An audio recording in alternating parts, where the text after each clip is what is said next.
सर्वप्रथम तो असफलता जैसी कोई चीज नहीं होती, बस विकास की भिन्न अवस्थाएं होती हैं। सफलता, असफलता सदैव किसी की तुलना में ही दिखाई जा सकती है, अन्यथा इसका कोई भी अस्तित्व नहीं होता। इस जगत में सभी व्यक्ति और पदार्थ अपने विकास के विभिन्न चरणों या अवस्थाओं में गतिशील है। अपने और विकसित, परिष्कृत और गुणात्मक स्वरूप और अवस्था को उपलब्ध करने की दिशा में जीवन एक अखंड घटना है, लेकिन मनुष्य इसे अपनी सीमित समझ और दृष्टि की वजह से खंड खंड में ही देख, सोच और समझ पाता है। उसकी यही खंडित दृष्टि और समझ के अनुरूप वो स्थितियों को एक नाम दे देता है और अपने और दूसरों के लिए विषमता और दुख उत्पन्न करता है।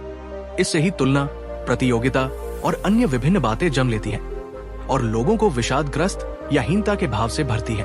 क्या एक बीज, एक वृक्ष या फल की तुलना में असफल है? वो विकास के एक तल पर है। सही प्रक्रिया और व्यवस्था में उतरकर वो भी बीज से वृक्ष और फल की अवस्था को प्राप्त हो सकता है, होगा कालांतर में। यही सभी मनुष्यों की दशा और दिशा है। सभी विकास के विभिन्न तलों पर गतिशील हैं।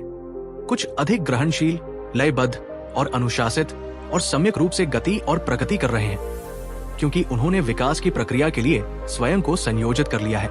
कुछ उस दिशा में प्रयासरत है और अपनी शक्ति, समझ और उत्प्रेरणा के अनुरूप विकसित हो रहे हैं, गतिशील है। इस जगत में सभी इन्हीं अवस्थाओं से गुजर रहे हैं, जो है उससे बेहतर और उन्नत अवस्था को उपलब्ध करने के लिए यही जीवन का स्वभाव है और समस्त जीवों की अप्रतिम आकांक्षा। यहाँ सफलता और असफलता जैसी किसी भी बात के लिए कोई भी स्थान नहीं है। सभी अपनी सामर्थ्य, समझ, संसाधनों, गुणवत्ता और लगन के अनुसार इस दिशा में अग्रसर है। यही जीवन, जगत और सभी जीवों के विकसित होने की ललक और उनके इस दिशा में किए जाने वाले प्रयासों की अभिव्यक्ति है। बस सभी अपने विकास के विभिन्न पायदानों पर है। मेरी दृष्टि में यही परम सत्य है, बाकी सब कुछ मन के गणित।